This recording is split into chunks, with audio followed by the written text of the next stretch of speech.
Welcome to See You on the Other Side, where the world of the mysterious collides with the world of entertainment. A discussion of art, music, movies, spirituality, the weird, and self-discovery.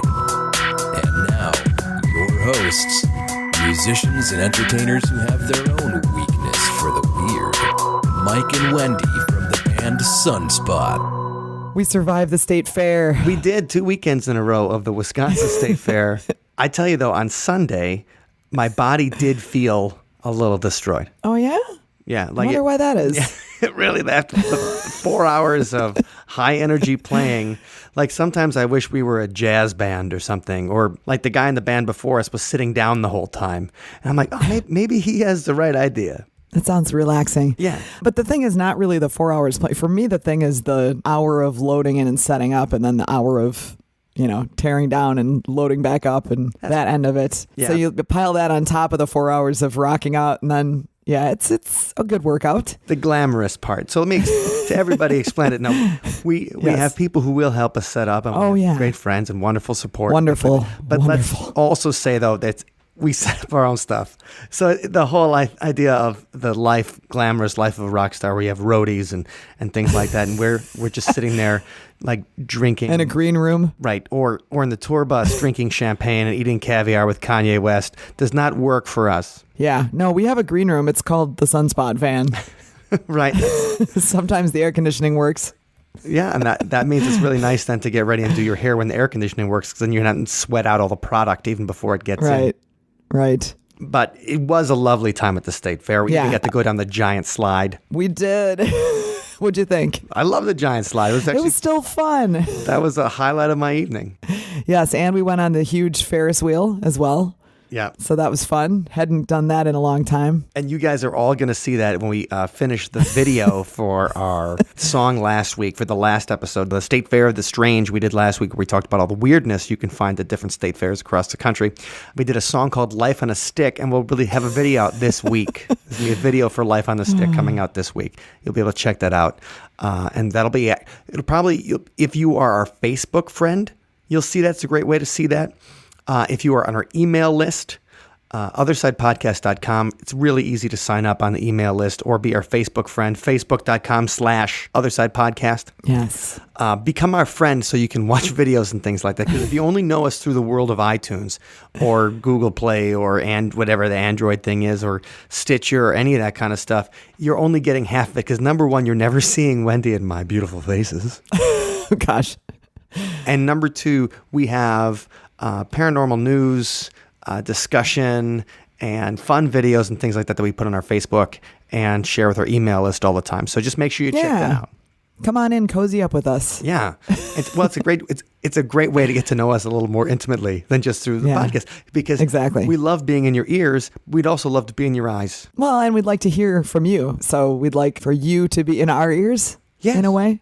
That's right. And otherwise, if you leave a 5-star review on iTunes as well, we'll read it on the air. For sure. On the air. Like this is live. At no point does this ever actually go over terrestrial airwaves.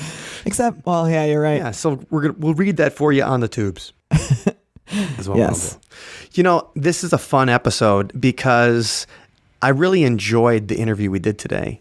John Eagan was easy to talk to. Sometimes with guests, they feel strange about their experiences, or sometimes feel scared, or sometimes people are writers and they're not speakers. Okay. John Eagan he's a talker.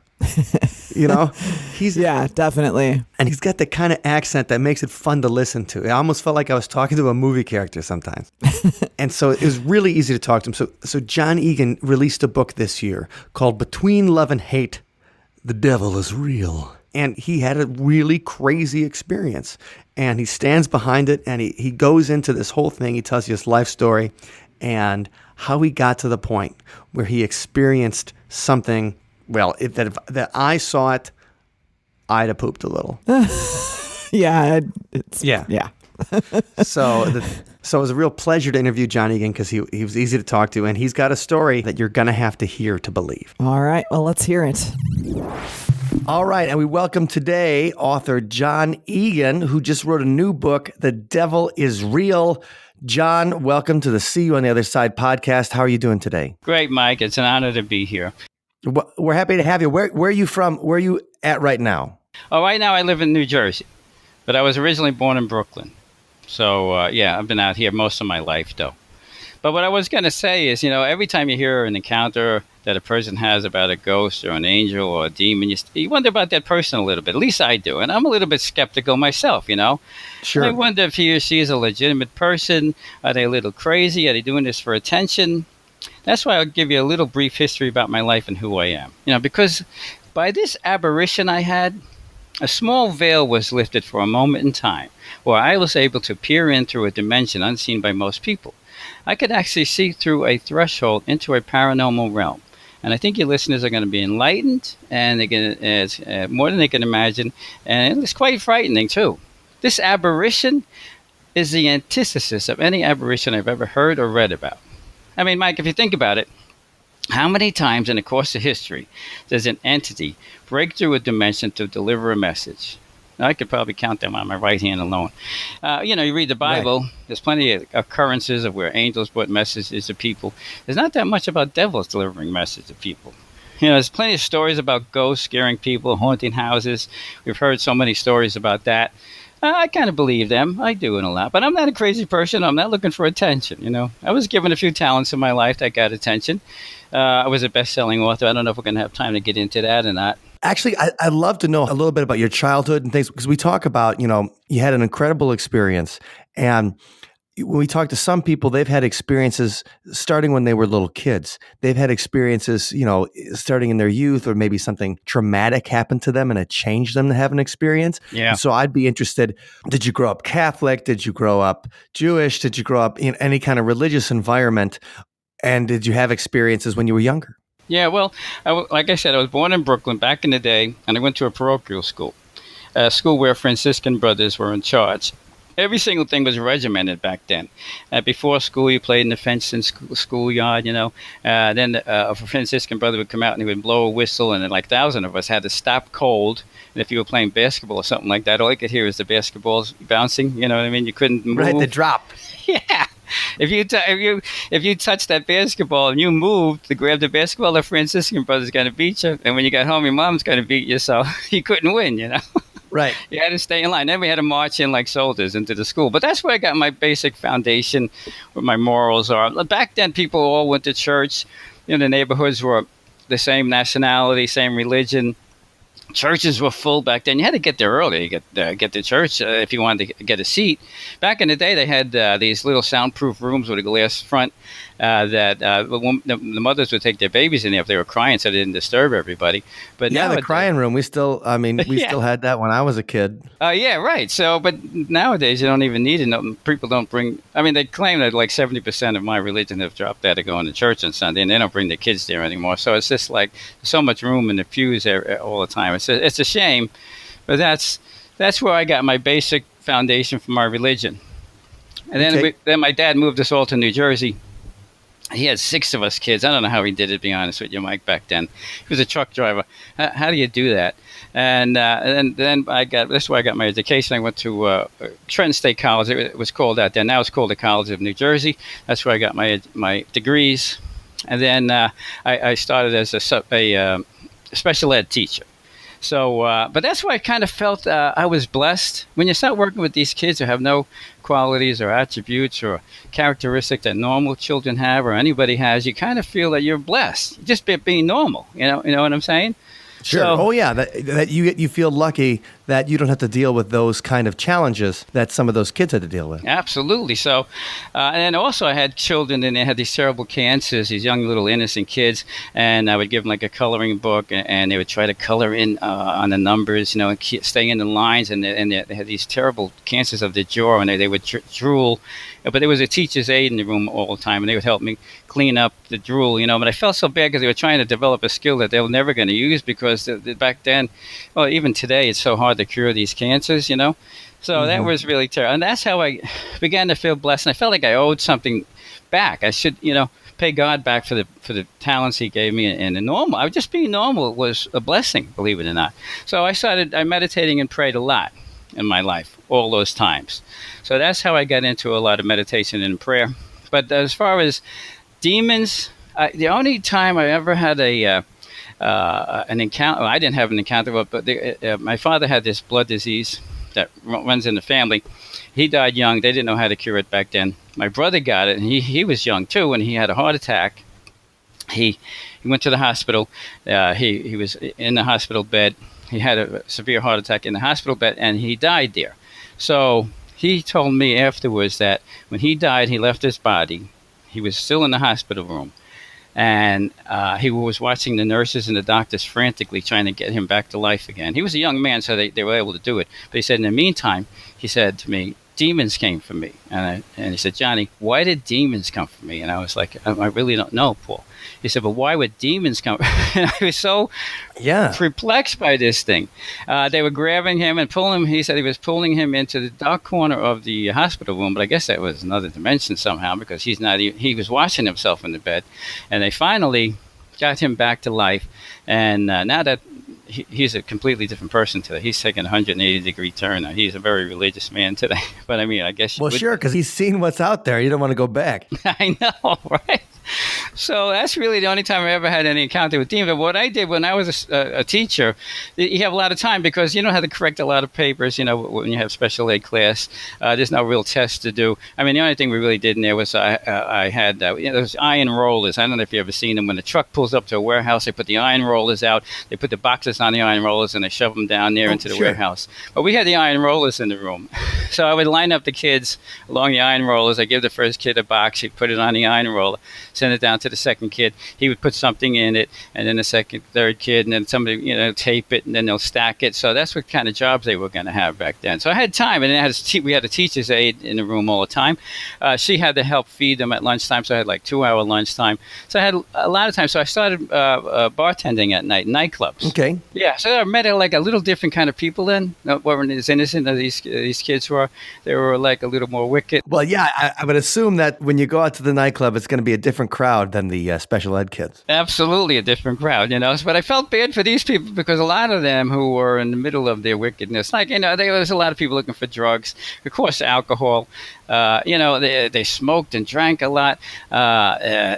So a lot of them died over the years that I known in like car accidents and overdoses and like really terrible cancers from, I guess if you just smoke and drink so much every single night, your body just can't handle it. But I always felt that they died in a state of, a lot of them were atheists. A lot of them, every other word was like they would use God's name in vain, like every other sentence. And I felt like they died in a time where they didn't get the chance to grow old and understand their life at all.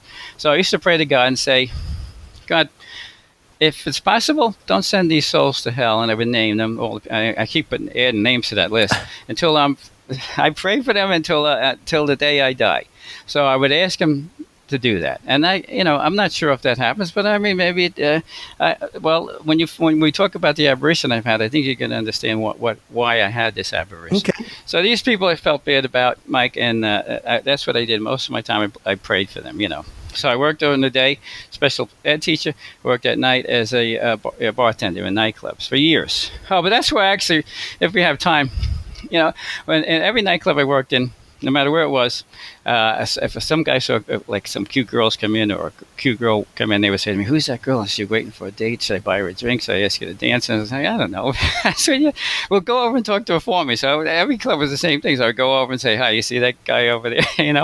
And I try to hook them up a little bit. And the guys who actually went over on their own, most of the time got shot down. The girl would say to me, "Who's that creep or who's that asshole over there?" And I would think, "What?" Right. This is before I wrote this. What do you mean? I don't even know who that guy is.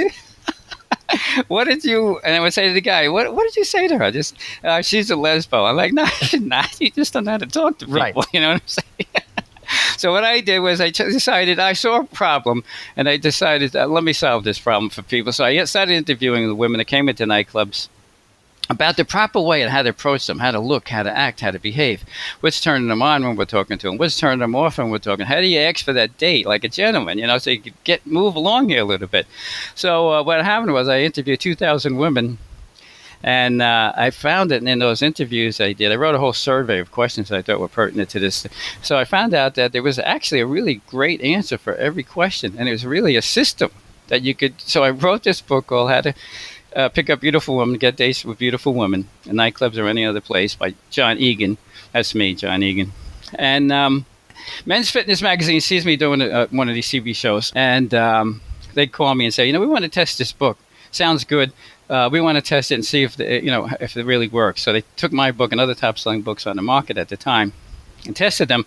And when the article came out, they said that between 80 or 90% of the women that they approach using my techniques, I told the guys, just do exactly what the book says. Don't do anything that you think is right. They got a phone number and a date, and every other book who claimed that got 0, 0, 0, 0, 0. So my book just blew up. Every TV show, every radio show wanted to have me on, and I just went with the wave. So I just went, Well, sure. So you had a best-selling book, and the thing though, it wasn't like some kind of like now they talk about the game and stuff like that, where you're trying to just pick up women. It wasn't nothing like. No, it was like a scientific way to do this. You know what I mean? And it taught you every single step all the way along of how to be a gentleman, how to approach a woman. Because at first, I asked like women, what turns you off about a man in a situation like this? And they told me I had like 15 categories in the book of how men walk up to a woman and just instantly turn them off. And they think they're doing the right thing. They'll say something about their body or their, you know what I mean? And that's kind of creepy to women, but they thought that would be a really nice compliment, if they had big, well, you know what I'm saying. Well, sure. Well, if a guy says to a lady, the things that men think are usually complimentary to women, sometimes are not as intuitive as we would think. And Absolutely. So the book is not as much, a lot of it, which what I discovered when I was doing research on you, John, was because I thought it was like, oh, it's just going to be a pickup book or something. But it's really more about how to get dates and meet people. And it's using respectful techniques in a lot of ways instead of it was psychological mind tricks. Exactly. It was what they told me what to do. It's not like I knew to tell guys what you're supposed to do. I asked the women. I got from the source. So that's why I think it was such a bestseller. And it still sells to this day. It's like 20 years ago, but it's still selling to this day. So that's good. And I did shows like Howard Stern. Howard Stern had like 14 million listeners at the time when I did his show. Mm-hmm. I did a lot of shows back then. I can tell you a really fast story about if you want to hear it. Chris Brown, he was a rapper. I don't know if you remember. Oh yeah, him. of course. He's still. Yeah. So back in the day, he was doing the same circuit I was doing. When you get like a little bit popular, you go to Today in New York, Good Day New York, Good Morning America, all those morning shows in New York. You go and you get on the circuit, and if you're good, they want you to come back, and everybody else asks you to come on. So Chris Brown was beginning as a rapper back then, right? So he was going out with a Rihanna at the time, and I think he beat her up or something like that. Yeah, right? There was a whole thing like where he hit her on the way to the Grammys. It was a scandal. Yeah, there's a whole scandal about that. So when you go to do an interview, you go into what they call their green room, and in there has bagels and coffees, and there's a big plate glass window, and it's usually looking over Times Square or Rockefeller Center. That's where most of the studios are. Then you wait until they call you in, then you go in and do your interview, right?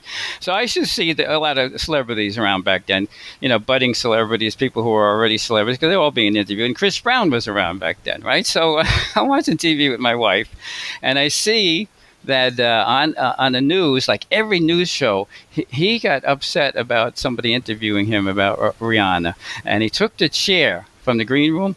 You have to Google this, and threw it right through the plate glass window, right out into the streets of Manhattan, right? And I said to my wife, "This guy's a genius. Look at all this publicity he's getting." But I sat in those green rooms, many, many times. I never thought to take the chair and throw it through the plate glass window. Right, you get extra publicity. I got extra credit for that. I didn't realize it. I was wondering, this guy's really a genius. But things like that happened back then, and the book was a great sell, and it still sells to this day. So it went well. But I retired, though. But I miss working in nightclubs, but I miss those people a lot. I could relate to almost anybody.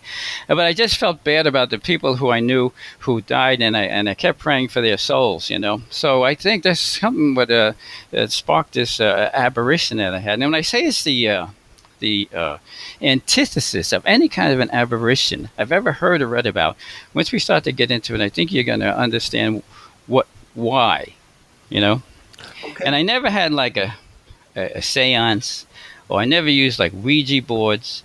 I never used tarot cards. I never like opened the door for this to come into this house here. So it's not like you set up some kind of like incantation or something like that to try to get a demon to show up at your house. Yeah, and I would advise people not to do that because I think when you do that, you allow him to, like because I've heard about people who have these, and the actual demon actually hurts the person, physically hurts them. But once we get into this apparition, I'm going to try to explain to you why I think that didn't happen to me, but it was so different than any other one that I've ever, heard or read Well, about. let's set it up a little bit here. Okay. So you work as a special ed teacher. You're also bartending in clubs at night.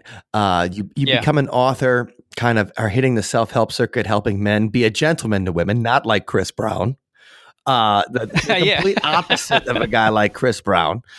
So you're helping men learn how to be a gentleman to women, and it's becoming very successful. Geraldo talks about it. Howard Stern, obviously, the most Oh yeah, yeah. popular TV shows and the most popular DJ in the planet. And then you Yeah. go through that. Okay, so what year do you retire from nightclubs and maybe? So I stopped doing that. I stopped doing it. Well, when that was a bestseller, it gave me enough money to do whatever I wanted. So I decided, well, I'm not going to, I'll spend some time thinking about other things other than that. And so so I stopped working. I missed the nightclubs. I missed it being a special ed teacher too, but not that much though. To be honest with you, I do miss going out at night with these people because I really had. Although they were a lot of people died in a way that I say that's just in a wicked state. As atheists, like that, I just felt terrible. I just wish they would have, got another 20 or 30 years and 40 years to understand what life is about. Well, I feel like I understand you there because I have some friends that passed away or drug overdoses or things like that or suicides, and you think that they're obviously in such pain, something's wrong with them. Not wrong with them, but they feel like something's wrong with them to such an extent that they have to self-medicate to the point where they die or they have to take their own life. And it does seem like those are the kind of souls you'd want to pray for because you'd hope that they found something on the other side that satisfied them in a way that life here could not.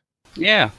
Absolutely, and also I even have nephew. I mean, all us family members were brought up the same way, and we have our morals and religion. But I just want to say one thing before we talk about the apparition: that people have enough power to change your mind about a lot of things. Like I have some nephews who were brought up in the religion, and they went to work in New York, and they became atheists. So now they're atheists. So somebody came along and talked them out of their love for God or belief in God, and turned them into an atheist, and they really are staunch atheists today, because even when I see them at some of our parties and I try to bring them back to God, they just laugh at me and they tell me, when God sticks his head out through the clouds and says I'm God, then I'll believe in him again. And they would just laugh at me, So people came and they took this away from other people. I just want to show you the power of this apparition that I had and this creature that that came in. Other time, and then I have another relative. My wife goes to some of the hospitals. She helps people with MS. She brings them like food that they might want to eat, and she helps feed. And she brings them some nice clothes. You know what I mean? Sometimes she brings them here in wheelchairs, and we try to give them a nice lunch or something like that, and feed the fish out in the pond and stuff. And we were talking about that once, and a relative of mine said, these people are better off dead. And I was thought, what happened to the compassion that was instilled in us? Somebody came and took that compassion and persuaded them that this is the right thing is for them, these people just to be dead, So people have power to do that. So when we get into our apparition, I want to show you how much power this creature is going to have in the next life when we, pass over. Well, I just think that the idea that anyone thinks that another human being is, I know we think that in some ways, people think about that. Thinking about a human being like you think about when your dog gets cancer or something like that, or, whatever, like that idea that, better off dead. Yeah. There's a sadness, there's an indignity to human life in there that I find a little bit too, that I myself, I would never wish somebody would be like, oh yeah, well, you know what, we can put him out to pasture. He's better off that way. Yeah, and a lot of people think that way today, and I think this is what the netherworld wants us to. So many things have changed today. Pornography is a multi-billion-dollar business. Sex trafficking is a billion-dollar business. Greed is rampant. Hatred is everywhere. There's like wars in every little country everywhere. The suicide rate has doubled in adolescent boys nowadays and tripled in adolescent girls. So you wonder what is going on. People are doing that to themselves. It's our technology is supposed to be a wonderful thing. Our iPhones and our computers and stuff, but somehow I think it's too too cold in there. It's just like text words. It's not like it is pheromones being transmitted between human beings, like when you see them and talk to them in their face. I think this thing is working like a neutron bomb. When a neutron bomb goes off, it doesn't make a big explosion, but the neutrons go through the buildings and go through the ground, and it goes through armor, and it kills people from the inside. And I think this something like that is happening here, and I think that's what this creature that came here is very. He's a lot about that. He wants that to continue. Well, let's talk about that, because that's an interesting theory and the idea that suicide rates double or triple in any population group or anything is a horrifying idea, because that's not being killed by an outside force. That's the invader from within. And I think that's an interesting analogy you're using with that to the neutron bomb, a bomb that was designed to kill all the people but keep all the buildings standing. Exactly. And so let's talk about it a little. I was just trying to get into your history. So you retired, you were able to go on to the next phase of your life, try new things, and with your family and everything. And so you became an artist after that. Oh yeah, so I always was an artist. I always won a lot of art contests when I was a young kid. I had this small talent that God gave me, and I won big art contests. And I've been in since as a young guy. I've been into many magazines and newspapers. But about 2 years ago, I just went. Well, I'm telling you, I'm an artist because if you go to John-Eagan EAGAN.com, you'll see the cover of the book, and that's where actually you can get the ebook right there. Just a few buttons, and it'll come right into your email. But right there. Because I'm an artist, and because what I saw during this apparition, I was able to get that into my mind and put that on paper, because I have that ability to do that. But just to show you that I do have a pretty good ability, but about a year or so ago, my wife was in charge of the Adoration Chapel. When you put Jesus out in the monstrance, you burn candles. When they burn down, you're supposed to throw them out. So my wife kept them all, and I saw in the basement boxes and boxes of these candles. I said, "What are you doing with all these little candles in there?" She said, "Well, they're so special. It kept Jesus company. I didn't have the heart to throw them away." She said, "You're an artist. Why don't you do something with them?" And I was thinking, yeah, that's true. I could. So I took them. I melted them all down. It was about 50 pounds of wax, of the wax candles, and I carved out a bust of Jesus. I figured, well, if these candles kept them company, maybe they should take on the image of Jesus. But it got so everybody wanted to see that. Every magazine, newspaper wanted to come over and interview me about it, which was really nice. Ripley's, believe it or not, wanted to buy it. I told them, well, if you want to buy it, it's going to be like $1 million, so I was not going to sell it to you. So they called me about 3 times since then. It's in their 2018 publication, the Bust of Jesus and Me. USA Today, my wife usually answers the phone and lines me up with whatever, who's going to want to interview me or talk to me. She goes to me the other day, about a year ago, the big boys are on the phone for you. I go, "Who's the big boy?" She goes, "USA Today." I go, "That's great, So they came over, they did the interview. They put a full page. I mean, USA Today goes all around the world. They're the first, when everybody quotes when anything happens. Oh, yeah. And I was, so happy that the secular world was actually interested in this. So I'm a good artist, so I was able to depict exactly what I saw. So if you go to John-Eagan EAGAN.com, you'll see what I saw, and then we're going to probably start to talk about it now. Anytime Mike wants to start. Yeah, well, I think that's where we get to it. So let's set up what happened. So we're setting up that you're religious in your life, and devout enough that you created a beautiful artwork. A Jesus that was featured, internationally, and you've been a lifelong churchgoer and things like that. And so I kind of want to set up that because sometimes these things happen to atheists, sometimes people have the religious people, sometimes these things happen to people of different religions. So I kind of wanted to set you up as a person and get your history. And so, let's set up what was the date that you first saw this apparition? Like, what were you doing? Can you? When we normally think about our lives, we think about, well, this is what we go to the kitchen to make dinner, or I get off the bus and, walk up the stoop to the apartment. So how do you set up, what were you doing when all of a sudden something crazy like this happens to you? Yeah. Well, I learned a lot about this, believe it or not. And I'll try to explain to you how these things behave, because I didn't realize that. I was very naive about this, because I'm not a person who gets, demons come around. I mean, I just not I'm not experienced in that. So let me try to explain to you. I have this house, beautiful home. It's on an acre of property.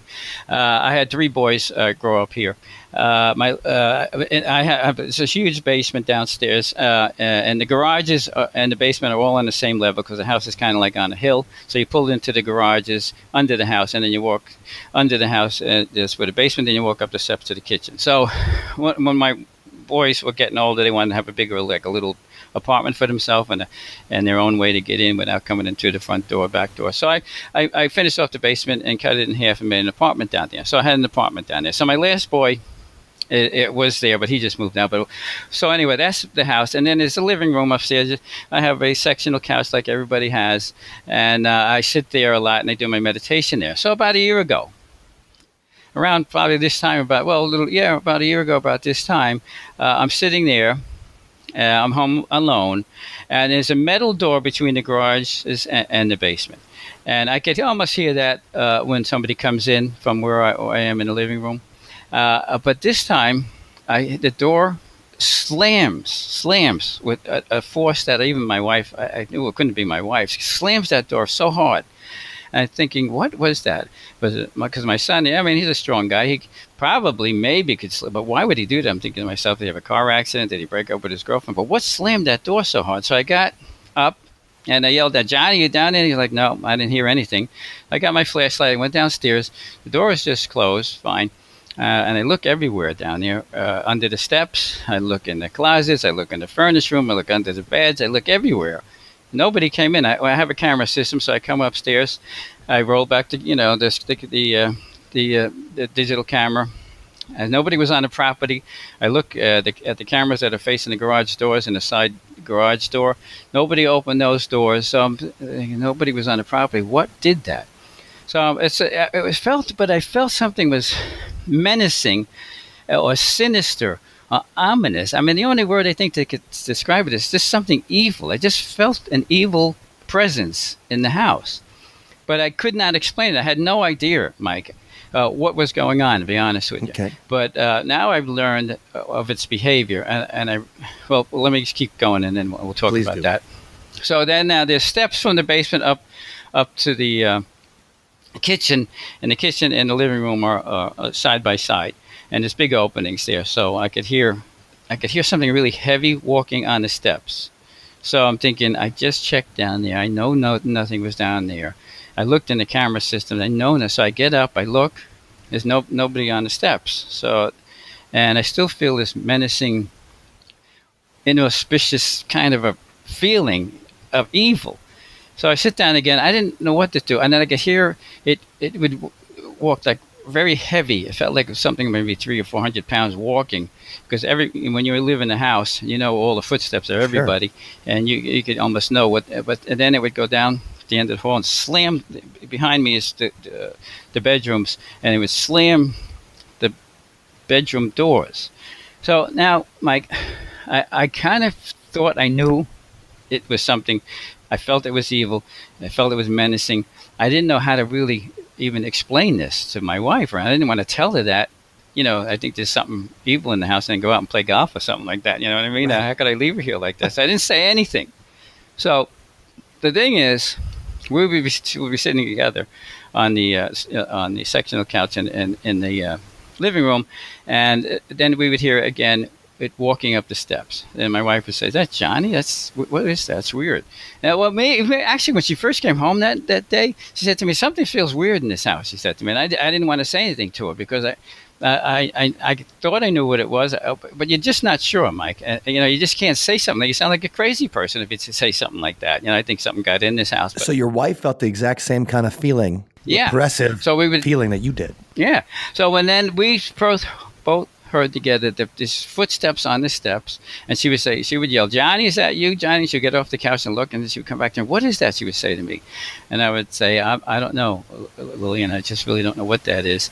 But the thing about having 2 people hear the same exact thing at the same time, and not only that, 3 people did, because my son Johnny, it was this creature. First of all, its behavior was it wanted me to know it was here. It wasn't passing through, or this wasn't a social visit. It was in its way telling me it's in this house and present in this house. So I knew it was here and now he's telling my wife he's here. You know what I'm saying? He's making it plain to her that he's in this house too.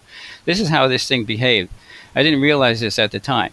So, I mean, even if both of us were doing it like a drug, or we both had a reaction to a medication or something like that, and we had a hallucination, we wouldn't have the exact one. You could ask any psychiatrist in the world. No two people, if they're doing a drug or something like that, will have the exact same hallucination at the same time. It's impossible. Right, it's weird. So none of us do that. So that's why this story is so true, because we, not only the two of us, but the three of us eventually heard the same thing. And so this is happening now. At night when we were sleeping, like, I still didn't want to say to my wife what I thought it was. When we were sleeping at night, in our bedroom, like, you feel like you're supposed to be safe there, right? I mean, I have a camera system, I have a security system. You think you're safe, right? And when you're sleeping in your bedroom at night, but then I hope so. We woken up by this noise. Yeah, we'd hope so. But I was woken up by this breathing noise of something that sounded like maybe a buffalo breathing, like they're so deep and that kind of a noise or breathing. That wake me up, and then it would wake my wife up, and she would say, "What is that? This is ridiculous. It's horrible." So she was so frightened about it, and I still didn't want to say what I thought it was. But we have a beach house, so it was summertime last year, so we would go down to the beach house on the weekend. And sometimes my son would come down there with his girlfriend, sometimes he would stay home. But this time he stayed home, and he calls the beach house and goes, "Are you guys down at the beach house?" He was talking to my wife. She goes, "Yeah, we're down at the beach house." He goes, "Well, something is in this house," he says to her. So she goes, "What do you mean?" So she said, "Well, when I'm downstairs in my apartment, I hear something really heavy walking around upstairs. And then I hear the doors slamming, the bedroom door slamming. Then when I come upstairs, I hear it downstairs. Well, he hears his bedroom door slamming. He has the glass sliding closet door. He hears that slamming back and forth." He goes, "Well, what is that?" So my wife says to me, "You know, when we get home, we're going to have to talk about this." So well, I was like, real quick, is this? This is over the course of a week, a couple weeks. So yeah, a couple weeks, like during the summertime, about 3 or 4 weeks in the summertime. Okay. Yeah. So this thing, I didn't realize it at the time. It, like I said, it wasn't here for a social call. It wasn't passing through. It was his way of showing me he's in this house. He's present in this house. He was showing my wife he's present in this house to her, and he's now showing my son he is in this house. Like, he's like taking his position in this house. So I didn't realize that at the time. So when we got home, my wife said, "You know, do we have to have like a exorcism done here or something?" And I was like, "I don't know, could you go talk to the priest over there?" I was thinking, I don't know, Lillian, because we know the priests and all the parishioners so well. They come here for like a garden party every spring. They come here for sometime for dinner and for meeting and stuff. Now I got to go over to one of these priests and say, "Guess what? I think there's a demon in my house." And I just couldn't do that. I don't know, Mike. I don't know. Could you do that? I'm not sure. Well, you weren't ready to make that leap. Because the thing is, how many times does a priest actually run into something that's demonic or whatever? And so even your priest might think you're a little like, "What's he doing?" A nut or something? Yeah, that's what I would think. But I mean, I know me for so many years. I know I'm not a crazy, but we're a normal family, So I just couldn't. Probably that was going to be my last resort. So Michael, now this creature, it accomplished what it wanted to accomplish. It wanted me to know it was here, wanted my wife to know it was here, and wanted my son to know it was here. So we knew it was here. I mean, we'd even hear it all at the same time. If we were having dinner, we'd hear something like slamming down in the basement, So, like, we all hear it exactly the same time. So that would be impossible. Even if we all were on drugs, that all of us would have the same hallucination. You know what I'm saying? Right. So I'll try to start to tell you exactly what happened when it finally, showed me what it was. You want me to start that? Oh, please do. So this is we're going over the course of several weeks. You're feeling that there's evil in your house. Your wife is feeling it. Your son is feeling weird about it. And everybody's hearing strange things going on in your home. At the same time, not even like at different times. We heard it even at the same time, And so all this weird stuff is happening. And then when does it finally escalate? So now people are out. My son's at work. My wife's doing something somewhere.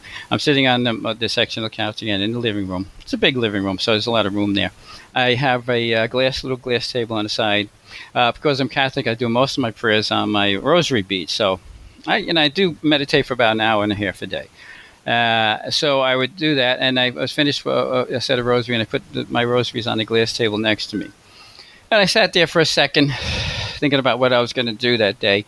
And then all of a sudden, Mike, on the side of my peripheral vision, the air from the table to the wall was starting to ripple, like if you threw a rock into a pond, and you know how the water starts to ripple. Mm-hmm. Well, the air was doing that, and I thought there was something wrong with my eyesight, so I got up a little bit to see what was I looking at, and then that turned into a blue wall of flames, blue, like they weren't red, they were blue. And I'll try to discuss this with you as we get into this. So I see a giant blue wall of flames, and then I start seeing something very slowly, these almost like coral, long pieces of coral start to. I thought it was coral. My mind was just like thinking, what am I seeing? What is going on? And I just see them just passing in like really slowly, at its own time. Like if you ever went to a board meeting, and then all the subordinates come in and they're fixing their ties, they're fixing their notes, they're fussing with their skirts, they get there early, they're a little nervously, but when the CEO walks in, he owns the room. I don't know if you ever experienced that. Oh, yeah, I know what you're talking about. Yeah. He comes in on his time when he feels like coming in. He owns the room. He takes a superior seat. He starts when he wants to start. That's how this apparition was happening to me. It wasn't like when you mostly see or read about when there's lightning, wind flashing, screaming, horrible noises, things flying around. Nothing like that. Nothing at all like that. It was just this creature making its way in on his time. So I see, and these pieces of coral were probably, I didn't realize at the time, but coming out of his forehead, they were about 2.5 feet long. If you go to John-Eagan, EAGAN.com, you can see what I saw, because I'm an artist and I did exactly, I burnt this into my mind when I was looking at it, and you'll see exactly what I saw. So it comes all the way in, Michael. It's in this blue flames, right? Blue. They weren't red, like fire that you normally see. And it goes only up to, his whole head comes through up to its like top of its neck. And I think it did that. It wanted to deliver a message to me, but it did it that way, I think, because if it probably came in here screaming and fire and, I probably would have maybe ran out of the house, I would think. I'm not sure. I think anybody would. At the same time, though, what do you feel? So you see that with your eyes. Yeah. What's the sound? Is there a smell associated with it? Do you feel hot? Like what's the rest of your senses? You would think so. You would think so. This blue flame, I came to realize, and I'll tell you what it told me about it, but I came to realize, like, we have flame too for flesh and blood, and that keeps us warm. We could cook with it. You could forge steel together, and it's red. This is like another miracle of a flame that I believe God created for his burning detestation for sin. I think this is what this was. And it was, like you said, I could not hear it burning anything, because I imagine who's going to keep putting stuff on this to keep the flame going in hell? I don't think anybody was. I couldn't smell it. It didn't smoke like it was using up. When you smoke, it's like the residual of whatever that's burning. It didn't have any smoke. It was just a giant blue flame that this thing was in. But he owned it. He, like, Mike, if I was in jail and you came there, and they had me in there for doing some really terrible crime, and anybody who came there, I would tell you immediately, I didn't do this. I don't belong here, right? That's not what this creature did. This creature owned his surroundings. It was just to him. This chastisement that he was in was just. He owned it. He didn't have any complaint about it at all. Okay. So I stood up, and it came as far as it was going to go. I think that's part of the reason why I probably I didn't run out of the house screaming or something like that, because I saw that it might not be able to go any further than that. You know what I mean? I thought, like when I used to read about these devils they were angels at one time, and when they convinced a third of these powerful devils like this convinced a bunch of angels, and they all, like a third of the angels went to go into hell. So why are they roaming the earth if they're in hell? But this thing brought its hell with it. So I guess maybe they're always in their hell, no matter where they go. Okay. And it didn't. So now I have these blue flames. I have the complete head of this demon. And his eyes were black. He was looking straight at me. Hadn't said anything yet. just looked straight at me, like when two men have a conversation. They're usually a little bit on an angle to each other. They're not totally confrontational, like right in your face. That's what this thing was doing. It was 100% hatred. It wasn't like 99.9% hatred. It was 100% hatred. That's something I couldn't figure out at this point anyway, and I could see how much it hated everything. So now I'm there with this, and I'm thinking, well, okay, I kind of thought something like this might happen. I didn't know it was going to happen like this way, but I knew, because of it made me known that it was in the house. I guess it was prepping me for when it was going to come and actually confront me. So you didn't run away. So you figured that there might be a confrontation, or you might see something eventually because you kept on hearing things for so long and everybody was hearing stuff. Yeah. So I knew it knew how to make me aware of itself, you know what I mean, in its way.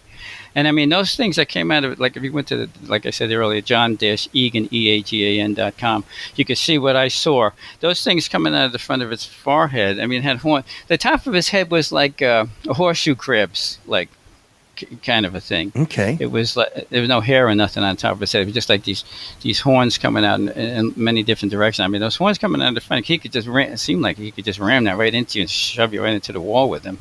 But he didn't do anything like that. His face was like, I couldn't. There's a lot of things I can't figure out, and I put it in the book, and I hope that people could read it. I put every detail I could possibly, remember in the book. Like his face was, I can't say flesh and blood, but it moved when he spoke. It looked like it could be flesh and blood, but how could flesh and blood be not burnt up while it's in the middle of this big flame? That's something that is unfathomable. I can't explain those things, It's just what it is, I guess. So now, when you saw this apparition, was it see-through or anything? Was it translucent? No. Was it straight up like there was a guy in blue fire? A face in blue fire with crazy stuff on its head, straight up black eyes, just looking at you. So exactly, yeah, exactly like it would be for any person standing there. If you could imagine that in a shower of blue flames. Exactly, like you can. It wasn't like transparent, like you hear a lot of these things where the ghosts are transparent. They see. No, this was 3-dimensional. It made a fourth dimension. I don't know. It has the power to do that. To make a fourth dimension. We all know about 3 dimensions, but I mean, this fourth dimension, it has the power to open and close a fourth dimension if it wants to. I mean, it has the power to be invisible. It has the power to slam doors. It has the power to walk like it's 300 pounds when you don't even see it. It's amazing the power that this creature has. But these creatures were created before time began by God, and He made them very powerful.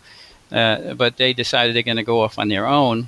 And they convinced a third of the angels to come with it. That's the stories that you hear, and I kind of believe them now. Well, you see that, you're feeling it, you're looking straight at this demon, this creature. And what does it say to you? Well, it says to me, I wasn't saying anything. I was just looking at it. Like maybe I was a little bit in shock, but first thing it said to me was shock. Yeah. So the first thing I hear, it moved its mouth. And, when you talk to somebody and if you're looking at their lips, it kind of coincides with what they said. But this probably had a different language, but it was making me understand what it said. It didn't say much. It chose this words like fastidiously, with care. It said, no more. It said to me like that, no more. And I didn't ask him what that meant. I just thought maybe he meant no more prayers or no more trying to save souls. Because I know when souls are coming in their direction, they want them. For some reason, they want our souls really badly. I don't know if it's to get even with God. I don't know why they do, to have more souls in hell. I guess I have no idea. But it just was telling me no more. Was it the first thing you thought of? Was that when you were praying and you prayed for the souls of the people that you used to know? And so did you make that connection right away or later on that it might be like, hey, stop praying for your friends? Yeah, I made that connection right away because I thought that's exactly because I do that every single day, and I think I may have blocked people who may have because I know in my religion we read that souls fall into hell like snowflakes from the sky, but and especially if nobody is there to pray for them. So I thought maybe I could stop some of them, but apparently I must be doing that because it said no more in a very 100% hateful way, and it also. Because the fire was so intense like I couldn't hear it, but it was just like I was looking at blue flames. Like I've never seen anything like that before, and it said that these flames will only affect your spirit. So like. That. So I felt okay. I think I understand what he's saying now. An off flames here could burn my flesh and blood, but I guess I had to be a spirit in order to be affected by those blue flames. And I tell my wife, if anybody tells you they saw hell, the flames of hell, and they say they're red, then they never saw the flames of hell, Right? Because the one I saw was blue. And she was like, well, maybe this other. I don't know. It's hard. All of this is so hard to explain. Well, how long was it in the room with you? It was there for a while, so it tells me that, no more. It explained to me that those flames are only going to affect my spirit. It was 100% hatred, and I tell people, don't leave this planet if you hate your brothers or sisters or neighbor or any race, religion, or nationality. Just because these people know, these creatures know how to, they're not people, these creatures know how to bewitch your spirit. They're going to help you use that hatred to alleviate all your pain. They know how to do that. I mean, they convinced a third of the angels to follow them. It's not going to be a hard job to convince you to come with them, especially if you die and you're by yourself. You have no support. When you die alone, you die alone. Just like you're born alone, you die alone. And I mean, maybe like when I was thinking to myself, maybe when my brother died and these little demons are grabbing him and bringing him into the dark part of that room, maybe they bring him to these like hierarchy demons, and they convince you, because they're so good at persuasion, that they convince you that you could use that hatred down here, you know what I mean, to alleviate all your pain. They have many wiles and deceptions, They know how to seduce, entice, and beguile your soul while you're standing there as a spirit. They're prepared to offer you a lot of interesting options, and they're very powerful, and they're very persuasive, and they're so more intelligent than we are, because they were created before the beginning of time by the Creator. And then it wasn't like he created, parent angels and they taught baby angels. No, they were all created at the same time with all the information in their being. It wasn't like they had to learn it. You know what I mean? And so you felt that. You felt the hatred. You felt how intelligent it was. You felt how beguiling it was when it was there. So it was there for a few minutes, sounds like. Right. Don't let me forget to tell you what it did before it left and how I finally got rid of it. Well, that's okay. So, yes. So let's go in. So you're sitting there and it's looking, he says, no more. And then you realize that the flames aren't, they're flames that burn your soul. They don't burn your physical body. And then what happens? What happens next is you're staring at the thing, and you feel the hatred, and are you freaked out? Are you sitting there or are you in their mind? Like, are you feeling pretty cool about the whole thing, or are you crapping your pants? That's funny. No, you think you would be crapping in your pants at this point, right? But because I'm an artist, I was trying to, drive this image into every part of it. I was trying to memorize, because I knew this was going to be a one-time thing. I thought anyway, because it did say one other thing that kind of scared me a little bit. It said, "I am many and many more wicked than I." It said. So I thought maybe is that something trying to scare me, that maybe there's going to be more coming and even worse than him. You know what I mean? So I did say that, but I don't know what that means at this point, other than there's probably a lot of them there, a lot of them behind him. And it was, I told you, 100% hatred. It just stood there staring at me confrontationally, never took its eyes off of me, except for before it left. And before it left, it was a few feet from where I keep the rosaries that I have on my glass table by the sectional over there. It looked down at my rosaries. It looked down up at me again, and his face started to puff up. And it spit a bunch of saliva right on my rosary beads. It's trying to show me its detestation for praying or for God. And I saw the spit fly out of its mouth onto the rosaries. And I'm thinking to myself, how is this possible? This is happening. That's what it started really hitting me. This thing is sitting in blue flames. How does it get saliva if you're sitting in a fire? Right. How is his face not burnt? Like you would think it would be burnt flesh, but his face was fine.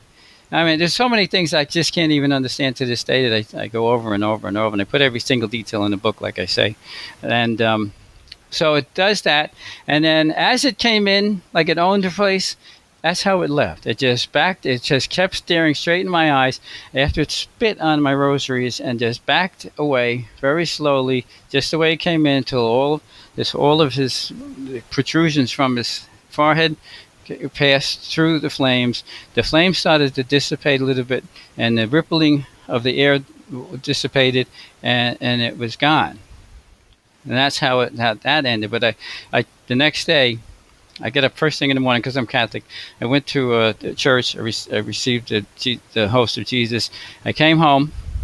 My wife keeps a thing of holy water in the kitchen, so I took the holy water, and I said, and put it by the power of Jesus Christ, I command you to leave this house immediately. Because in the Bible, Jesus says, I can Cast raise away the dead. demons. Yeah. Yeah, raise the dead, heal the sick, cast away demons. I mean, he said that. I believe it. So I went through every single room saying that. I even went to the attic. I went downstairs in the basement, in the furnace room.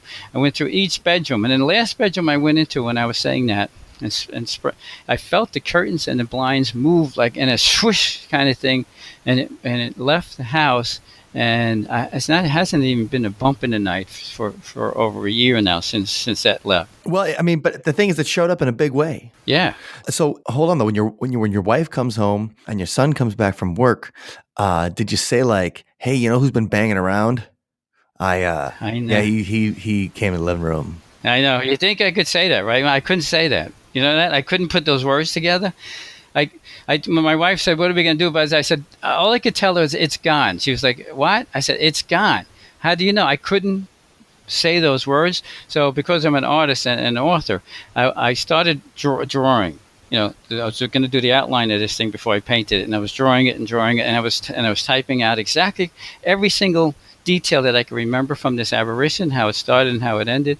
And then my wife was asking me, "Why are you drawing a picture of a demon?" And you're gonna have to read it, I said to her, because I can't put this into words just right now. And for some reason, when I went to try to tell her, the words wouldn't come out. I don't know, maybe I was still in shock or something. I'm not sure. Or maybe you weren't ready to share the fact that you saw something you can't explain until you had a chance to get all the details out. Formulate it. Yeah. Like most guys would probably, like when they get home from work, they can't even talk to their wife until they formulate the whole day. So I guess there's some kind of psychology to that. But for this, it was like I had to get it down. So I just every day was just typing and typing and typing to get it down, and drawing and drawing and drawing till this thing was completely done. Because every time I tried to, I said, "No, you're going to have to, Lily, you're going to have to read what you could read what I'm typing, but I just can't get it out right now exactly what happened." But I was able to get it down. I was able to draw it completely. Like if you went to John-Eagan, EAGAN.com, you can see exactly what I saw. And that's where you get the ebook. A few clicks and it'll come right into your email. But that's, I know, I couldn't explain it for probably a good month until I completely finished typing the experience, and I had that down on paper, and I read it over to myself, and I said, "Is there anything that I can think that I because I really was burning this into my mind when it was in front of me, because I knew this was going to be maybe a one-time thing. I would love to be able to relate this to other people, that maybe they could help. Even if this thing helps one person, we really accomplished something today. You know what I'm saying?" Mm-hmm. Yeah. So then you decide to write and release the book. And right, so, yeah. And hoping that other people might understand. Now, have you talked to your brother about the whole thing and said like, No. "Hey, I've been visited as well"? No, I haven't told him about that. I don't know why. I haven't told any of my family about it, but the book is getting pretty popular, so it's getting out there and people are buying it. So I guess eventually we'll have to eventually talk about it. I guess it's like really, for somebody that close to me, it's really some pretty heavy stuff. It'd be hard to understand. Like if something this happened to one of my brothers. I understood what happened to my brother, though. I probably will eventually have to tell them about this. I mean, I'm sure I will. But they know I write books, so it's not like a big. That's not like I didn't really tell them about this experience, but when my brother told me about his experience, it was. I felt a lot of empathy for him, and now he's a completely different person. Like I said, did a 180-degree turn. But no, I haven't really told everybody about this yet. The closest people to me, except for my own family. Don't have to tell this to my sisters or brothers. Just keep it between us for a while, anyway. And so, but now you're out and you're ready to tell the world that, you saw something incredible. You had occurrences in your house, and it's a message of, try to keep love in your heart so the devil doesn't come for you. Oh, absolutely. I mean, the thing about hatred is it's so heavy, it weighs you down. I mean, you can only fly if you take yourself lightly. You know what I'm saying? And Sure. and these creatures, they know how to use that hatred. It's a shame because there's so much hatred nowadays. I mean, I'm sure they're getting a lot of business, I guess, down there, with these people who hate and want to use that hatred. But I mean, this is why the book is called Between Love and Hate. I mean, there's nothing but love on the other side, but there's nothing but hate. And yet, if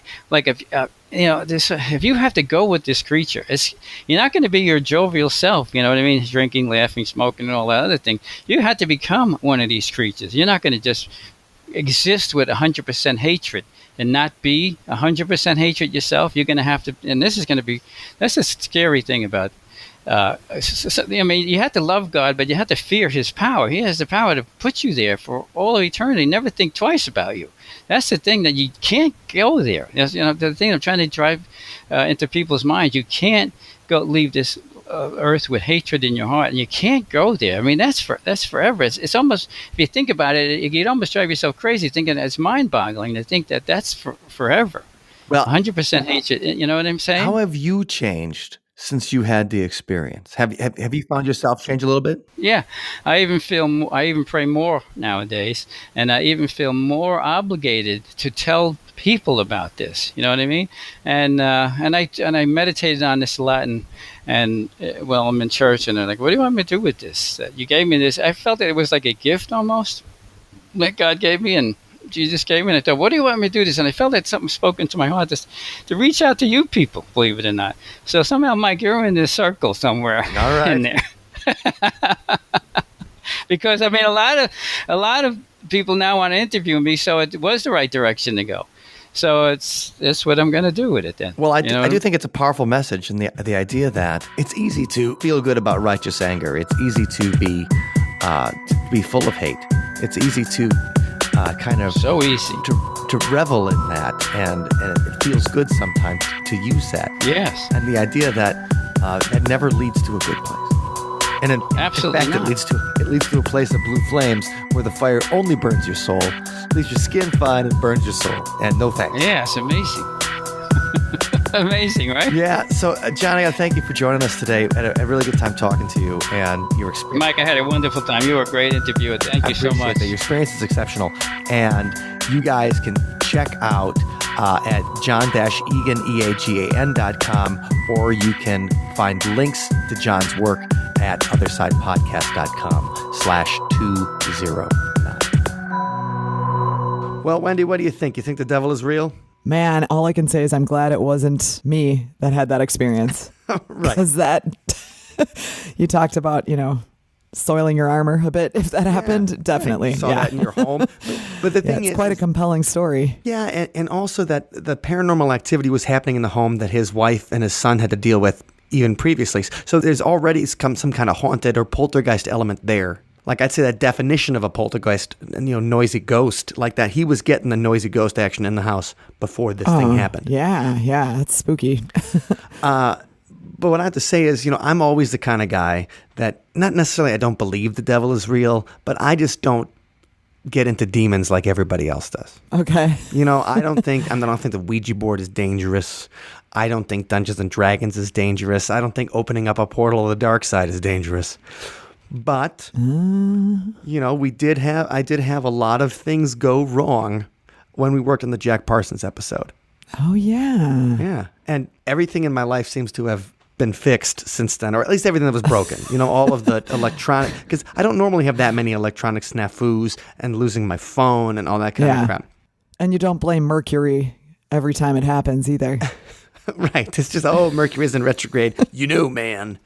But I have to say, I am fearful about using that name that we even named the song. And stuff like- really? yeah, and so I find myself being superstitious for the first time in my life. That's amazing because you are the one that always, I'll call up things and say like, ooh, we shouldn't do this or walk into that ladder, and you're always like, I'm not superstitious.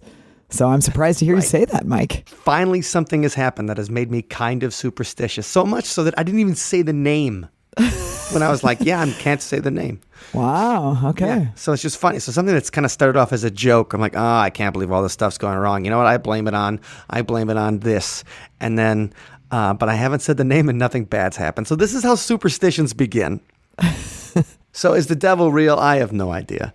But John Eagan said he saw something, and it's a good story, and it's a scary story. So live your life right, everybody. Yeah. In the words of Hulk Hogan, say your prayers, eat your vitamins, and work out. Don't use the other words Hulk Hogan used, the ones that got kicked out. Oh, no.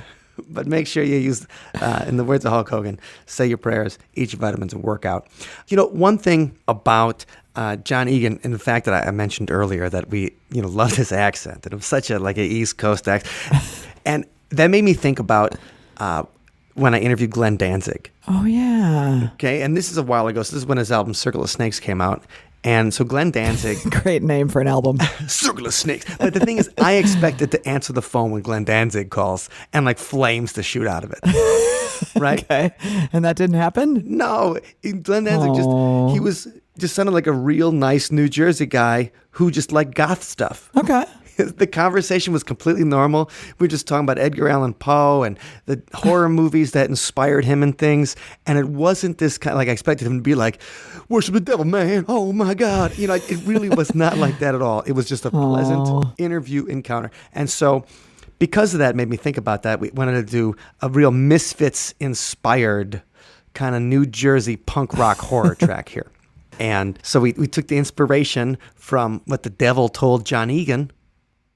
When the big blue face shows up and says, "No more." So we thought that would be the inspiration for this Misfits homage, Sunspot with "No More."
Thank you for listening to today's episode.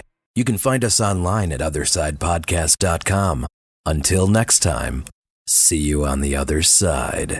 I say no more forgetting to thank our Patreon community. I would never want to forget that. They are the coolest people we know. So earlier in the show, we told you about the email list and being Facebook friends, and that's a great way to communicate with us and subscribe, and we can communicate back and forth. But an even better way to communicate back and forth is become part of our Patreon community.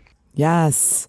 It's so much fun talking to our Patreons each month during our hangout, which is online, so everybody can be involved, not just people here in Madison, Wisconsin. And our Patreons are good friends that we communicate with regularly, and it's fun. I've learned a lot from them and been tipped off to some great movies and shows, and also some locations that I plan on visiting. Some spooky locations. Yes. So the Patreon community is part of the fun thing of the See on the Other Side community. And you can check that out at othersidepodcast.com/donate. Much like Dr. Ned checked it out. And we shout out to him in every single episode. Here's to you, Dr. Ned. There's a special ufta Cheers. from us. Because Dr. Ned's at the level of support where he gets a shout out in every single episode. Thank you, Ned. We'd love to shout out to you and all new Patreon subscribers. Every time the bell rings, a new Patreon subscriber becomes part of the See on the Other Side community. But really, we do love the Patreon community, and you guys really help keep us going. So if you're enjoying the podcasts and the videos and things like that, and the email, the weekly newsletter where you get to see the strangest stuff that happened every week, you should definitely join. And that's at othersidepodcast.com/donate.